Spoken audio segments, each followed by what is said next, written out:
Freddie Morrison never expected his life to transform overnight. He stood on the gleaming deck of his brand new yacht, the midnight sea stretching endlessly around him like a canvas of possibilities. As champagne flutes clinked and laughter echoed across the dock, Freddie believed he had finally secured the happiness and status he'd chased for so long.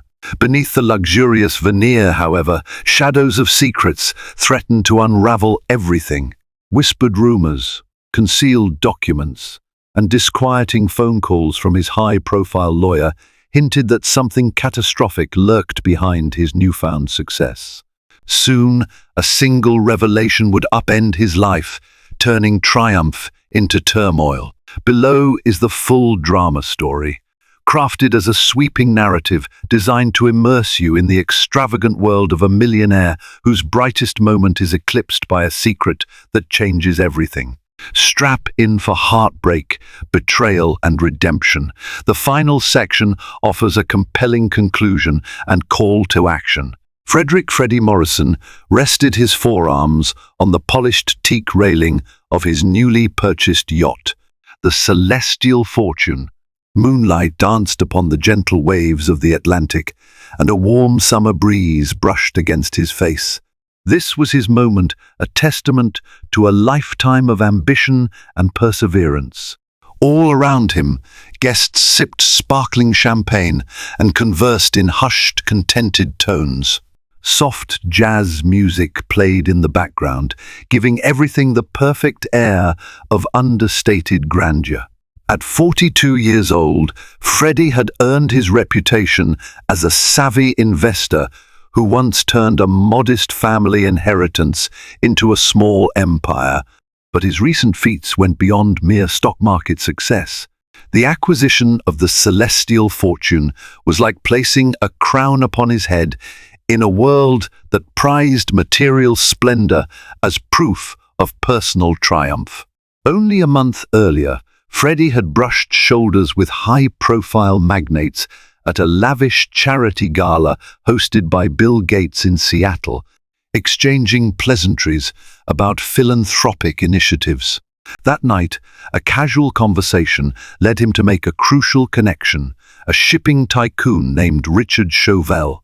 Chauvel tipped Freddie off to a major opportunity in luxury pleasure boats. From that day on, everything moved at a breakneck speed. Standing nearby, Harriet, or Hattie, his longtime fiancée, glided across the deck in a gown of deep purple satin. She was the embodiment of charm, refined, loyal, well-connected in philanthropic circles. They had met a decade ago in a chance encounter at the Ritz-Carlton in Los Angeles, where a mutual friend introduced them during a star-studded fundraiser. Hattie had always believed in Freddie's capacity for greatness. Her unwavering support bolstered his confidence at times when the financial world threatened to break him.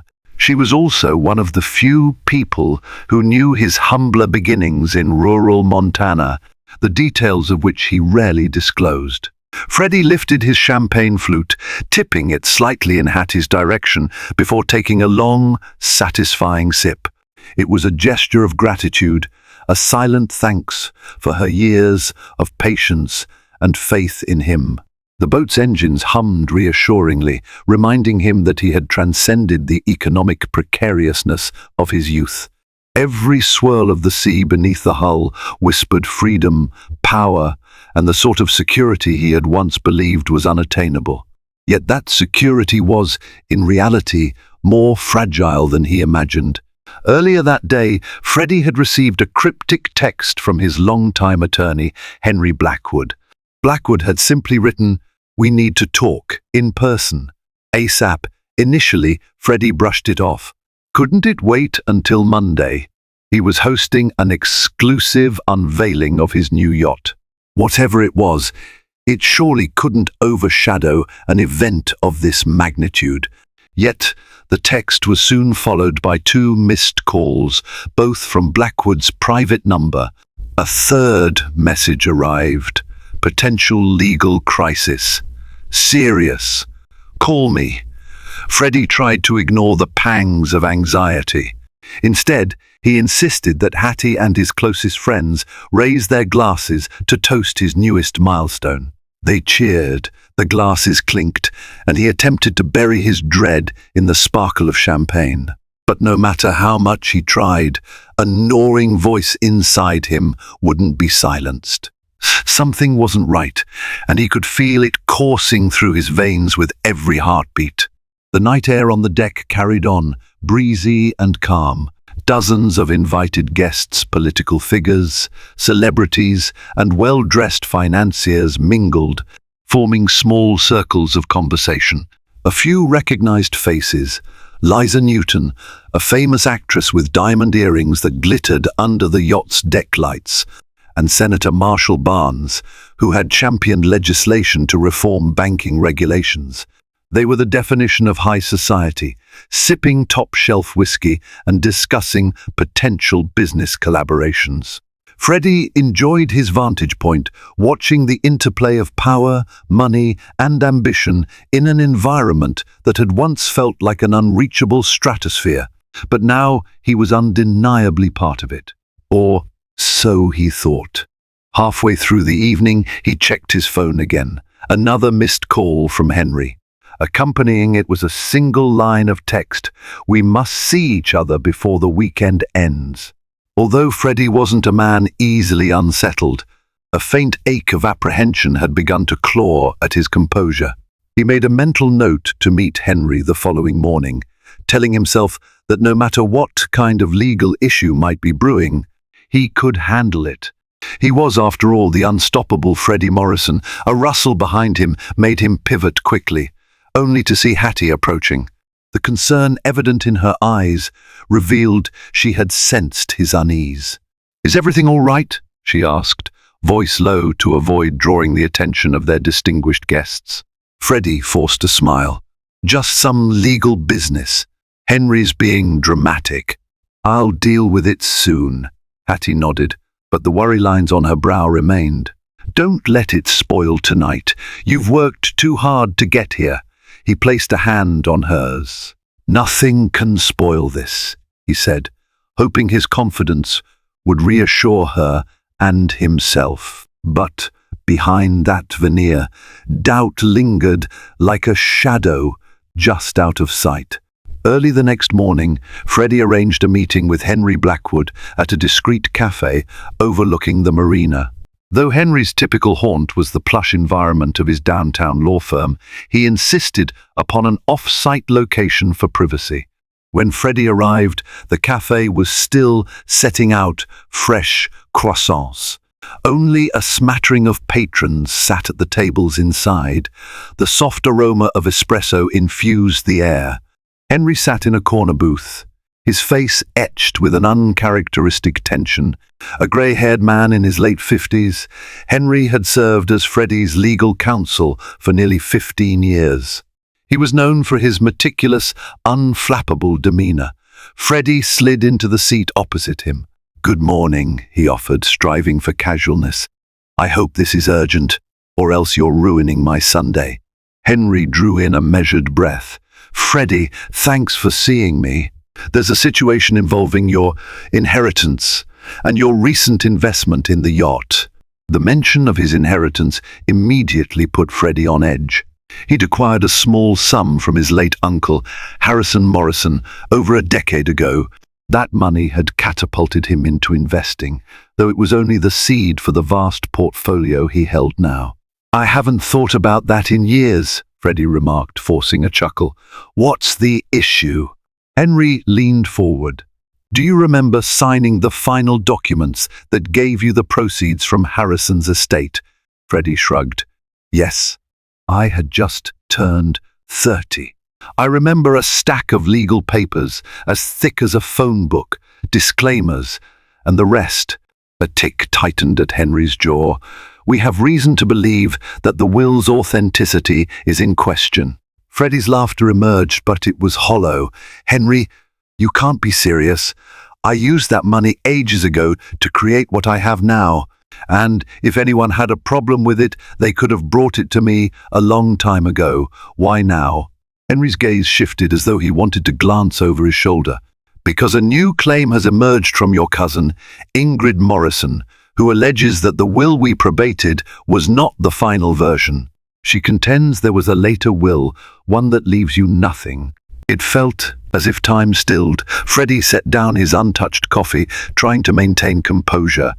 Ingrid Morrison had always been a thorn in the family's side. She was known for swirling rumors about secrets within the Morrison clan. Henry, you're telling me Ingrid claims there's another will? We both know she's tried to sabotage me before. How worried should I be? Henry inhaled deeply. She's filed a formal petition, supported by an affidavit from a well-known handwriting expert. She claims your uncle's signature on the final will was forged. Moreover, she's threatening to go public with allegations of fraud if we don't address her demands. Freddie's voice tightened. Demands? She wants money? Henry nodded. She wants the return of everything you inherited from your uncle's estate. That includes any subsequent investments linked to that inheritance.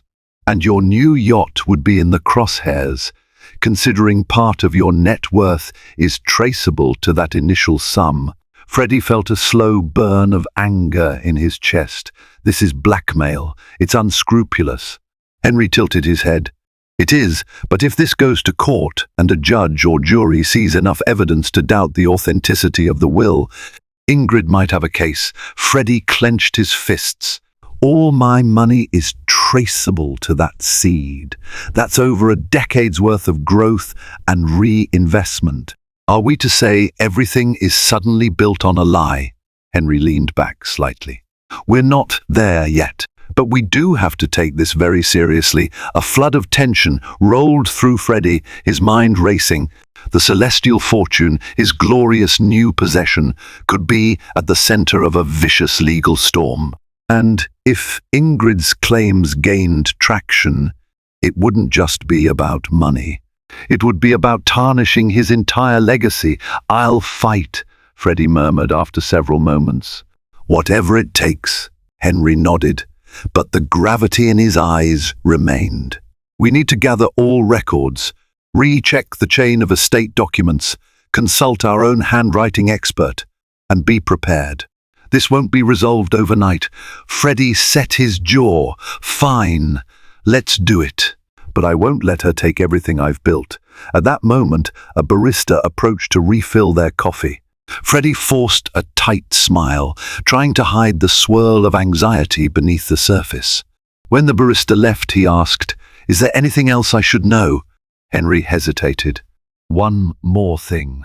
Ingrid also suggests that your Uncle Harrison may not have died under entirely natural circumstances. An icy ripple passed along Freddie's spine. What? Uncle Harrison had a heart condition. Henry narrowed his eyes. Yes, but Ingrid insists there are suspicious circumstances. I don't know her angle on this, but she's stirring up a rumor that could throw everything into question, including the motives behind forging a will. It sounds far-fetched, but these allegations can be devastating if the media picks them up. Freddie glanced through the cafe window at the marina. His beloved celestial fortune bobbed serenely against the dock, a symbol of his achievements. It was supposed to represent the freedom from old burdens. Yet now, the skeletons in his family's closet threatened to tear down everything. "All right," he said in a steely whisper. "Whatever Ingrid is trying to do, I'll meet her head-on. Get the best investigators, the best experts. I'll spare no expense." Henry's mouth pressed into a thin line. "I'll do exactly that." Freddie rose to leave, shaking Henry's hand, his knuckles white with tension. As he stepped out into the sun's glare, a single, damning thought sank deep within him. The life he had so carefully built might rest on a precarious foundation of uncertain legalities and family grudges. The Morrisons were never a simple family. Raised in rural Montana, Freddie had spent much of his childhood at the modest ranch of his late father, Ronald Morrison, and mother, Evelyn. Uncle Harrison, who was Ronald's older brother, had been a traveling salesman who struck gold in the early days of tech investments. The difference in their statuses had often spurred envy and friction between the two brothers. When Ronald passed away from a riding accident, Harrison stepped up to help raise Freddie financially, but the emotional closeness never really blossomed. Ingrid, Harrison's daughter from a previous relationship, was around Freddie's age, but they'd never bonded. She'd been raised on the East Coast with her mother, Jacqueline, and rarely visited the Montana ranch. Even as they grew into adulthood, Ingrid and Freddie never established a comfortable rapport. Whenever Ingrid surfaced, she seemed to exude bitterness, especially when it became clear. Harrison planned to bequeath most of his assets to Freddie. Perhaps it was because Ingrid had always felt sidelined or resented the paternal neglect she perceived from Harrison. The exact reason mattered less than the reality. Ingrid had every motive to dispute Harrison's will. Now, in the face of her allegations, Freddie couldn't help but revisit dusty corners of memory. He recalled the time Ingrid was 13 and visited the ranch for a family Christmas. She had been standoffish, refusing to take part in card games or to watch the holiday special with everyone. Freddie, eager to make her feel included, tried to involve her in his little chores, like feeding the horses. Ingrid refused, rolling her eyes. There was an unspoken tension even then, an invisible fence that separated them. Hattie noticed Freddie's distraction as he returned home from the cafe with Henry. She found him, standing in the living room, staring blankly at a family photo taken years ago at the ranch. In it, Uncle Harrison stood tall, wearing a broad cowboy hat, flanked by Freddie and Ingrid on either side. Everyone seemed to smile, except Ingrid, whose expression was a tight, forced grin. "Freddie?" Hattie asked quietly from behind. "You look troubled." He turned. "Ingrid's contesting my inheritance. She's threatening to unravel everything." Hattie's eyes widened. "But how? Why now?" He sighed, setting the photo aside. "Because she can, and she's claiming the will was forged. She's also implying that Uncle Harrison's death was suspicious." Hattie walked over, placing her hand on his arm. "That's insane." "Insane, yes, but apparently not enough to keep her from stirring up trouble. Henry believes she might have new evidence. Or, at least, she's been advised well enough to make a splash." Hattie searched his face. "What do we do?" Freddie forced a calm he didn't feel. "We lawyer up, we prepare for a fight, and we keep living our lives." "Does that mean we can still host the wedding on the yacht next month?" she asked, a waver in her voice. Freddie had nearly forgotten the wedding amidst the swirl of legal drama. They'd planned an intimate ceremony on the Celestial Fortune, a statement of elegance and success, for guests flying in from all corners of the world. But if Ingrid proceeded to publicly dispute his finances, would that overshadow their wedding? Or, worse, put the yacht at risk of being seized if the courts got involved? Freddie wrapped Hattie in a gentle embrace. "I won't let Ingrid ruin our moment, but let's see how events unfold. We might have to adjust our plans."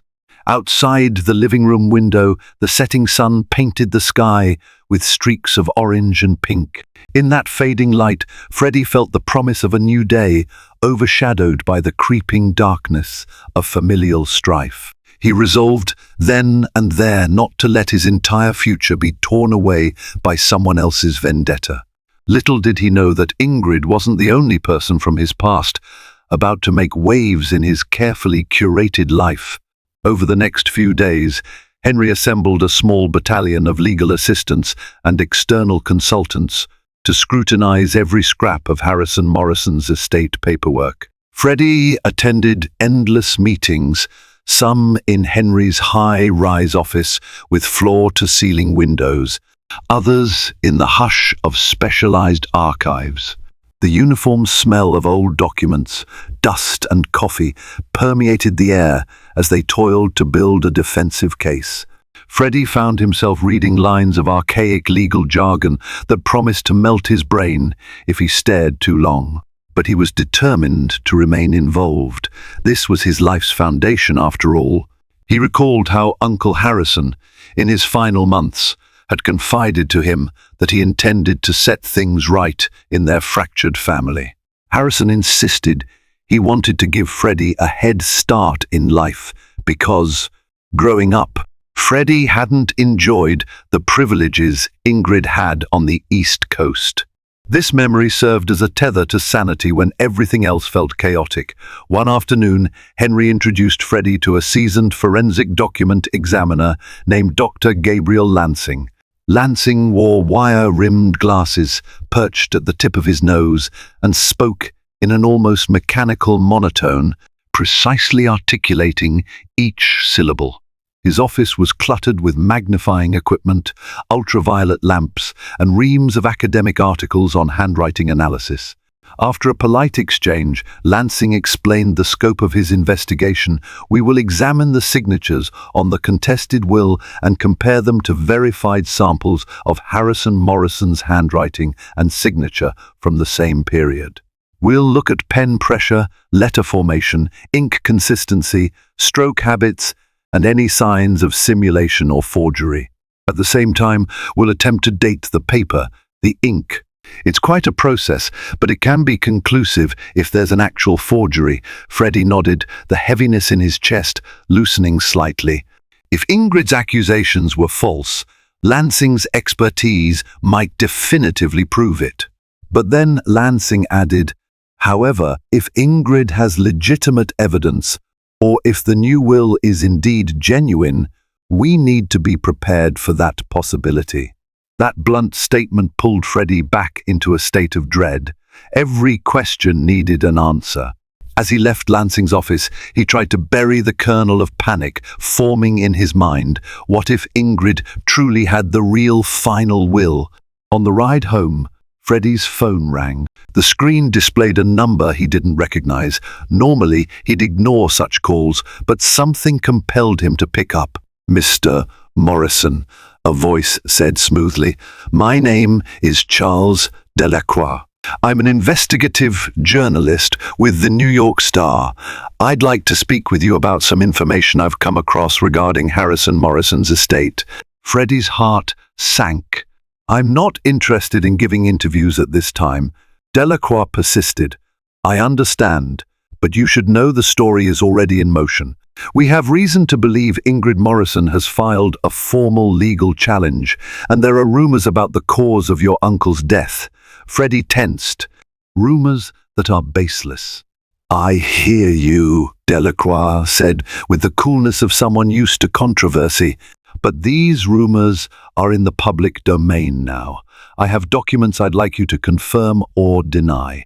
If you decline, we'll have to proceed with what we have." Freddie clenched the steering wheel, pulling to the side of the street. "What documents?" "That's what I'd prefer to discuss in person. May I schedule a meeting?" Freddie's mind whirled. If a journalist was already sniffing around, Ingrid's allegations might soon become front-page material. He wasn't sure whether to confront it head-on or retreat behind the fortress of no comment. "I'll have my lawyer contact you," Freddie said. "We can arrange something if it's absolutely necessary. But let me be clear, I won't stand for my uncle's memory being dragged through the mud." Delacroix's tone carried a note of practiced diplomacy. "I respect that. I'll look forward to hearing from your counsel." As he hung up, Freddie's phone buzzed again this time. A text from Hattie. "I just got word from the wedding planner. She wants to finalize yacht details. Where are we on all that?" Freddie exhaled. The wedding, the yacht. His entire life was a swirl of unstoppable forces. How was he going to manage it all? He texted back, "We'll make it work, I promise." Yet, deep inside, he wasn't sure how many more promises he could keep. 2 more weeks passed in a blur of depositions, strategy sessions, and a mounting sense of dread. Ingrid's legal team, led by a cutthroat lawyer named Lawrence Fitch, took a scorched earth approach to discovery. They demanded financial records stretching back 15 years, challenged the validity of every estate document, and even subpoenaed personal correspondence between Freddie and Uncle Harrison. Meanwhile, public interest in the drama began to swell. A few tabloid sites and gossip columns ran sensational headlines such as "Morrison Family Feud," "Yacht Inheritance Scandal Looms." Though mainstream media had only lightly touched the story, Freddie felt the vultures circling. Hattie tried to shield him from the worst of it. She and her own small network of friends and acquaintances did what they could to quell the rumors. But each day, a fresh wave of uncertainty washed ashore. The worst part was Ingrid's insinuation that Harrison's death wasn't by natural causes. That was a line Freddie had never seen coming. Freddie's nights became haunted by insomnia. He would lie awake, replaying old conversations with Harrison, searching for any clue or reason someone might label his death suspicious. But the man had been in declining health due to heart complications. He'd passed away in a hospital bed, attended by doctors and nurses. How could there be anything untoward in that? Yet Ingrid seemed convinced otherwise, and behind her conviction, Freddie sensed some hidden impetus, someone whispering in her ear, fueling her quest. Henry's investigators had tried to ascertain if Ingrid had outside backing. There were rumors she was romantically involved with a prominent hedge fund manager who disliked Freddie's success.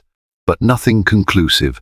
One afternoon, as the tide of stress threatened to overtake him, Freddie received a surprising phone call from an old friend, Maxwell "Max" Ellington.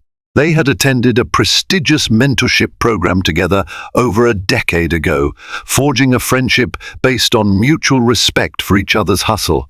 Max was now one of the top financial analysts at a major firm in New York. "Freddie," Max said, his voice warm but tinged with concern, "I heard about the fiasco. Look, I might have info that could help you." Freddie arched an eyebrow, though Max couldn't see it. "Really? About Ingrid's claims?" "Sort of. Let's just say I've been hearing rumors from a certain circle people who like to bet on outcomes of big civil cases. The talk is that Ingrid's case might be stronger than you realize. Something about a private detective who's found new leads." Freddie's stomach churned. "New leads on what?" "Harrison's final days," Max replied. "And possibly some proof that the will you used could be a forgery. I'm not saying it's true, but the talk is that Ingrid's side has more than just a random claim." Freddie closed his eyes, absorbing the blow. "So you're saying I might be in deeper trouble than we assumed?" "That's the rumor. But look, if you want my help, I can try to sniff out more details on who's backing Ingrid. I move in certain circles where these rumors circulate." Gratefulness mixed with desperation in Freddie's heart. "Thank you, Max. Any information you can gather would be a lifesaver." They hung up, and Freddie sank into his office chair, which overlooked the bay. The afternoon sunlight glimmered on the water, reminding him of the promise of a carefree life that his yacht once symbolized. Now, that vision felt precariously close to shattering. Days later, Henry summoned Freddie to his office for an urgent meeting. When Freddie arrived, he found Henry accompanied by Dr. Gabriel Lansing, the forensic examiner, and a stoic woman with short, cropped hair. Henry introduced her as Pearl Everly, a private investigator. Henry gestured for Freddie to sit. His expression was grim. "We have news. Lansing has concluded his initial analysis. Pearl has also made a discovery." Freddie lowered himself into the leather chair, bracing. "Let's hear it." Dr. Lansing cleared his throat. "Regarding the signature on the will that granted you the inheritance, I've identified unusual stroke patterns consistent with forgery. I'm not saying it's definitively faked, but there are strong indications that Harrison Morrison may not have signed that document." Freddie's vision blurred. That's impossible. "You're telling me the will is a fake?" Henry intervened. "We don't have a conclusive statement yet. Lansing says it has the hallmarks of a simulation." but he wants more verified signature samples from your uncle around that exact date to confirm. Freddie turned to Lansing. So you're not certain, but your initial findings lean that way. Lansing nodded reluctantly. Yes. The standard we use in my field is known as no significant differences and no unexplainable similarities. We found a few suspect differences in letter formation that raised doubts. We need more data to be absolutely sure. Freddie's pulse pounded in his ears. And if the will is proven to be forged, Ingrid was right? Henry swallowed. That's where Pearl's findings come in. Pearl shifted in her chair. I interviewed several acquaintances of Harrison from that period, including his personal nurse, Mabel Rise. She claims Harrison made last-minute changes to his will. He felt remorse about leaving Ingrid out, especially after a reunion they had shortly before he passed. Mabel also said she saw Harrison's lawyer, David Boys, a notable name, though perhaps more recognized for bigger national cases, handle some final paperwork a few days before Harrison's death. Freddie's mind spun. David Boys? That's a very high-profile attorney. I recall hearing Uncle Harrison mention wanting top representation. So you're telling me there was a will that included Ingrid? Pearl nodded. Likely. Mabel even recounted overhearing Harrison say, "She's my daughter and I need to do right by her." But here's where it gets murky. That will never surface in the official record. Instead, we have the version leaving everything to you. Freddie's heart dropped, which might be a forgery. Henry took off his glasses, pinching the bridge of his nose. Freddie, this puts us in a precarious position. If a legitimate will existed that was lost or suppressed, and if the current will is proven forged, Ingrid could take you to the cleaners.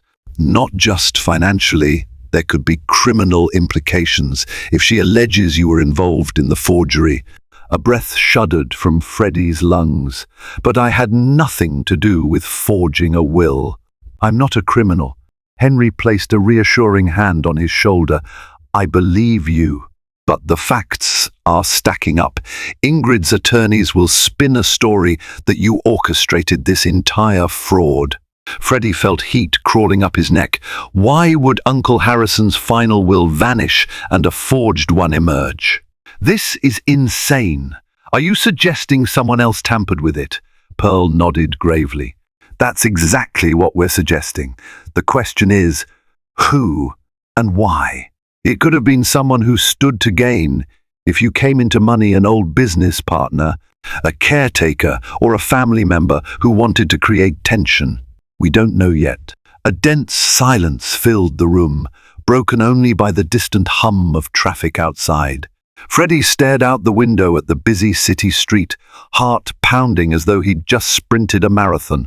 He realized in that moment that the ground beneath him was shakier than he had ever imagined. After a long pause, Henry spoke again. Freddie, we can't give up. We'll keep digging. For now, though, we need to prepare for the worst, if this goes to court, and it probably will. Freddie nodded slowly. Fine, let's keep searching for the truth. Because if someone out there orchestrated this forgery, I want to know who it is. News of the potential forgery intensified the storm swirling around Freddie. Ingrid's camp moved swiftly, filing an emergency motion to freeze certain assets.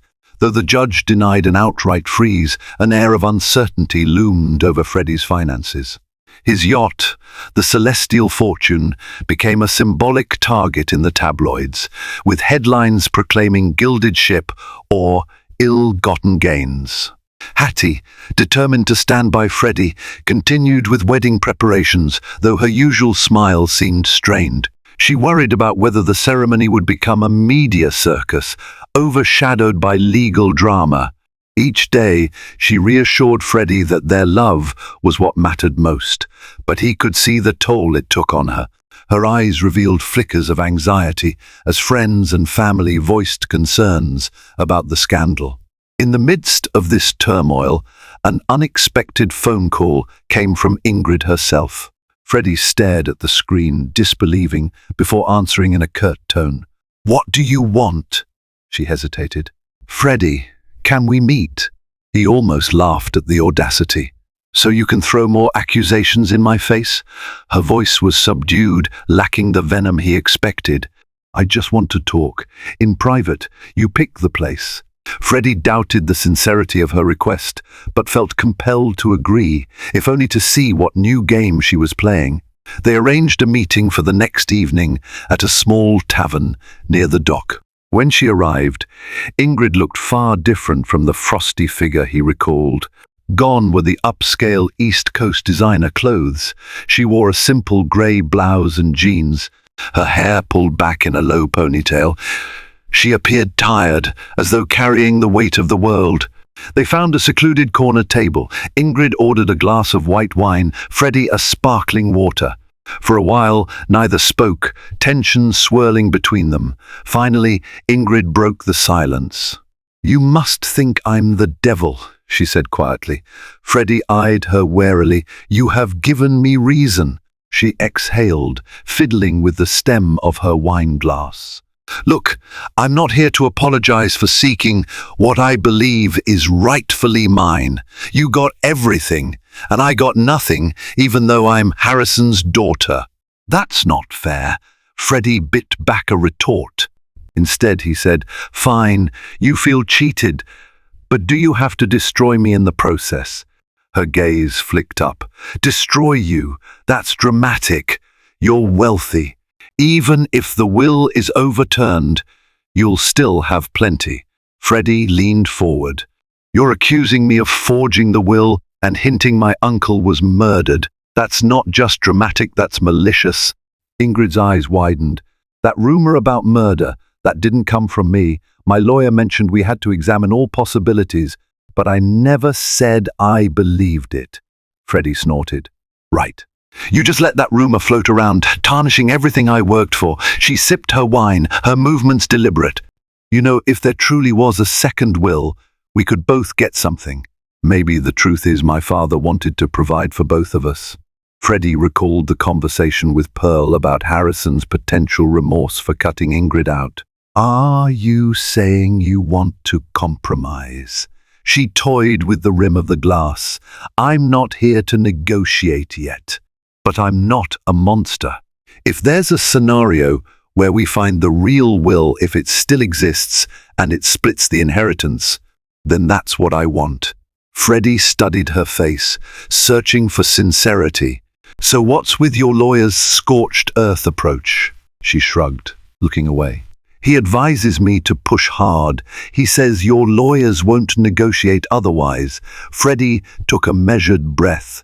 Ingrid, if there is indeed a legitimate will that splits things, I'd abide by it. But forging a will wasn't my doing. And all these accusations, she interrupted, I know you wouldn't stoop to that.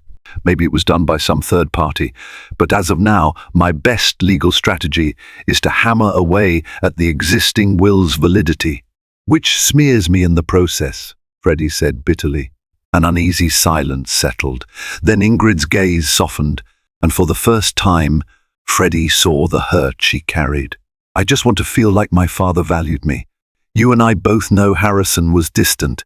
Maybe forging the will was someone else's ploy, but you can't expect me to just let it go. Not when the entire estate ended up with you. Freddie realized that, beneath her aggression, Ingrid was driven by deep-seated pain. He felt a faint stab of sympathy. If you're telling the truth, then we both want the same thing, to find the real will. She nodded, yes. And the truth about his death, too. If there was anything shady, I want that revealed. Even if it's not murder, maybe there's some negligence we don't know about. Freddie glanced at the time. His mind swam with conflicting emotions, anger, suspicion, empathy, and weariness.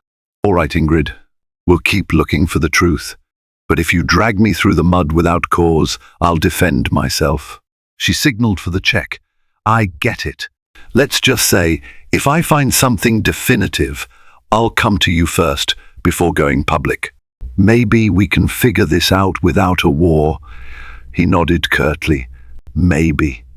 They parted ways under the flickering neon of the tavern sign, neither offering a hug or handshake. Yet Freddie left with a glimmer of hope, a recognition that even enemies can share the same goal. If Ingrid was being sincere, perhaps they could unearth what really happened to Uncle Harrison, clearing the path for a more amicable resolution. Spurred by the conversation with Ingrid, Freddie urged Henry and Pearl to intensify their investigations. They traced every step of Harrison's final days, interviewed hospital staff, and combed through old phone records.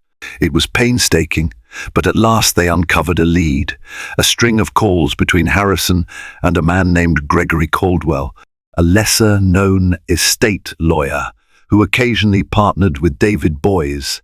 Pearl discovered that Caldwell had abruptly left his firm around the time of Harrison's death, and all mention of him vanished. Rumor had it he left under suspicious circumstances, possibly taking a substantial bribe. If Caldwell had been involved in drafting or concealing Harrison's real will, he might be the key to unlocking the entire mystery. While Pearl searched for Caldwell's whereabouts, Hattie stood by Freddie's side, though her stress levels visibly skyrocketed. The wedding date loomed, a little over 2 weeks away, and the guest list, originally 200 strong, shrunk as several high-profile attendees bailed, wary of negative publicity. Vendors threatened to withdraw if the press coverage turned ugly. Hattie valiantly tried to keep everything afloat, but the persistent swirl of uncertainty weighed heavily on her. Late one night, as Freddie reviewed court documents in his home office, Hattie entered with a hesitant knock. "Freddie?" she asked softly. "Any progress?" He looked up, eyes rimmed with exhaustion. Pearl might have a lead, but nothing's concrete yet. Hattie moved closer, resting her hands on his shoulders. "You need a break, at least a short one."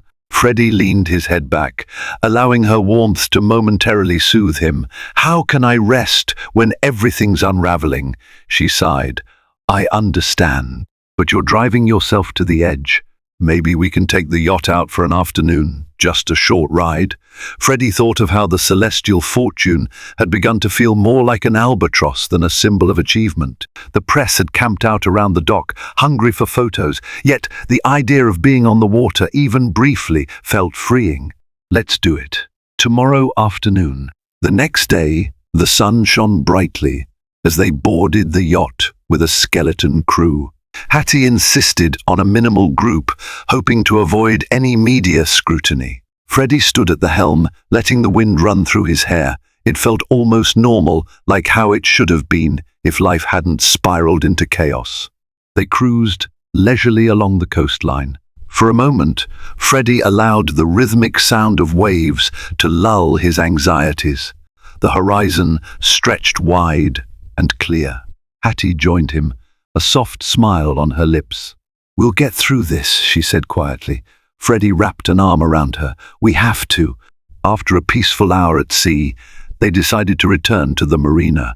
But as they approached the dock, Freddie noticed a cluster of camera flashes. Paparazzi. Word had evidently leaked of their short excursion. Disembarking, they were bombarded with shouted questions about the inheritance, the yacht, and the rumored forgery. Hattie clutched Freddie's arm in distress. He tried to shield her, but reporters swarmed like locusts. "Mr. Morrison, is it true the will was forged?" "Are you a fraud, Mr. Morrison?" "Hattie, is the wedding still on?" They pushed through, ignoring the jeers. By the time they reached their waiting car, Hattie was trembling. Freddie helped her in, feeling a storm of anger rise within him. This was more than a legal drama. It was turning into a public spectacle. As they pulled away, Hattie's gaze remained fixed out the rear window, where camera crews still hovered. "We can't live like this," she whispered. Freddie squeezed her hand. "I know, but what choice do we have?" Neither had an answer. They rode in silence, each lost in the grim realization that their perfect future was dissolving into a swirl of scandal and uncertainty. 1 week remained before the wedding, and tensions had reached fever pitch. That was when Pearl finally tracked down Gregory Caldwell. He was living in a modest suburb outside Chicago, working under a different name. When Pearl and Henry confronted him, he caved almost immediately, confessing that he had indeed drafted a revised will for Harrison Morrison, one that included a bequest to Ingrid, but that will had never been executed. Harrison died before we could get the final signature, Caldwell admitted. There was a delay. He was in the hospital, and we needed a witness. By the time I arrived with everything in order, he'd passed. Freddie listened via speakerphone, heart pounding. So, there was no valid second will? Caldwell hesitated. Right, but the first will might still be invalid if someone forged Harrison's signature. I never saw that version. It was handled by a notary I didn't know well. There's a possibility that after Harrison passed, someone manipulated documents to ensure you got everything. Freddie took a sharp breath. Who would do that? Caldwell's voice trembled. I can't say for sure, but there was a caretaker, a man named Walter Franklin, who was extremely pushy about ensuring you remained the sole beneficiary. I overheard phone calls. He kept talking about making everything official. I suspect Franklin might have arranged the forgery. Henry, speaking up, asked, why would he do that? Caldwell let out a long exhale. Walter had a gambling problem. I suspect he was hoping that, once you inherited, you'd give him a payout or keep him on as a paid assistant. I'm not entirely certain. The puzzle pieces clicked into place. Uncle Harrison's caretaker, Walter Franklin, had always been somewhat obsequious toward Freddie, praising him whenever he visited. Freddie never thought much of it. He simply considered Walter to be an overly eager employee. But if Walter had discovered that Harrison was about to include Ingrid in the inheritance, he might have panicked, forging a will to secure Freddie as the sole heir, hoping Freddie, in turn, would be more generous or reliant on him. It was a twisted notion, but it made sense. Armed with Caldwell's admission, Henry and Pearl launched into action. They located Walter Franklin in a shabby motel outside the city, cornered by debt collectors. Faced with evidence and threatened with criminal charges, Walter cracked. He confessed to forging Harrison's signature on the existing will, explaining that he believed it was what Mr. Morrison truly wanted and that he was sure Freddie would reward loyalty. Freddie felt a dizzying mix of relief and outrage. Walter had unwittingly created a legal nightmare for him.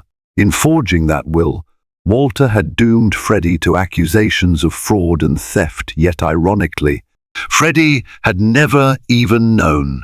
With Walter's confession in hand, Ingrid's legal team had no choice but to concede that Freddie wasn't the forger. The question of who truly should inherit Harrison's fortune remained complex, because the second will was never officially signed. Legally, the only valid will was the original one from many years prior, which divided the estate in a more balanced manner between Freddie and Ingrid, though not nearly as generously for Freddie as the forged document had. In a dramatic courtroom session, Ingrid's lawyer withdrew the allegations of murder, stating there was no evidence to support that rumor. They agreed to settle. The estate would revert to the old will's instructions, an outcome that gave both Freddie and Ingrid a significant share. Lawyers hammered out the details, but the tension in the air lifted.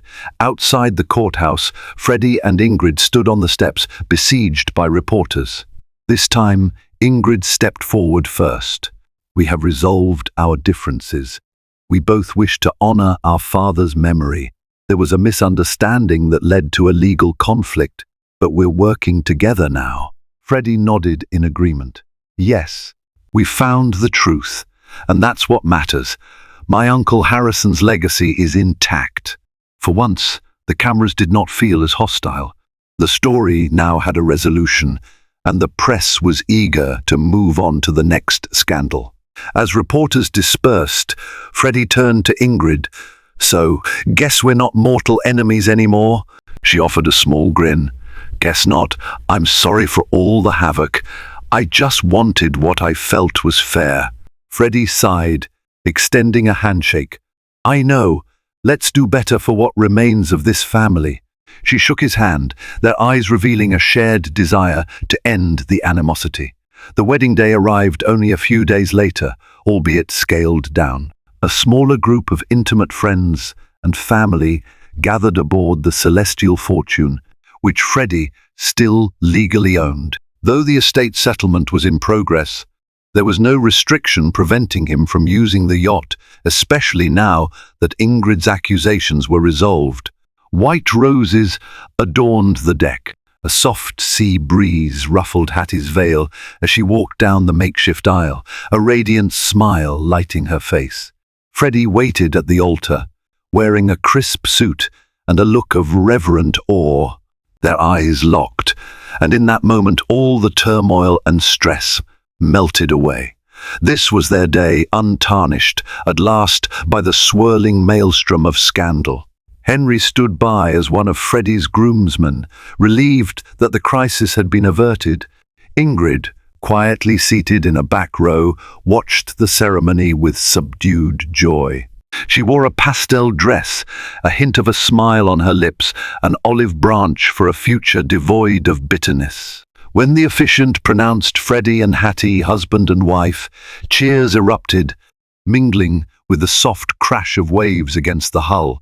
Glasses of champagne were raised, and for the first time in weeks, laughter rang clear and unburdened. That evening, as the yacht set sail for a brief sunset cruise, Freddie and Hattie took a moment to stand at the bow. The sky glowed with oranges and pinks, reflecting off the tranquil water. Freed from the oppressive weight of false accusations, Freddie felt a lightness in his soul he hadn't known in ages. He glanced at Hattie, love brimming in his eyes. "I guess life might throw you overboard sometimes, but if you hang on, you might still enjoy the voyage," he quipped, smiling. She leaned against him. "I'm just glad we didn't sink." They shared a private laugh, and for a brief second, the world was just the two of them sailing onward, with a future that once again looked bright. Freddie and Ingrid hammered out a civil settlement that honored their father's earlier intentions. In the end, Ingrid received a substantial inheritance, but it no longer felt like a victory for her, more a bittersweet resolution of old wounds. Freddie retained the majority of his wealth, and though it was less than the forged will would have granted, it was still vast enough to keep him and Hattie comfortable for a lifetime. Walter Franklin faced criminal forgery charges and entered a plea deal, revealing all details of his scheme. He served time, and his story became a cautionary tale about the perils of greed.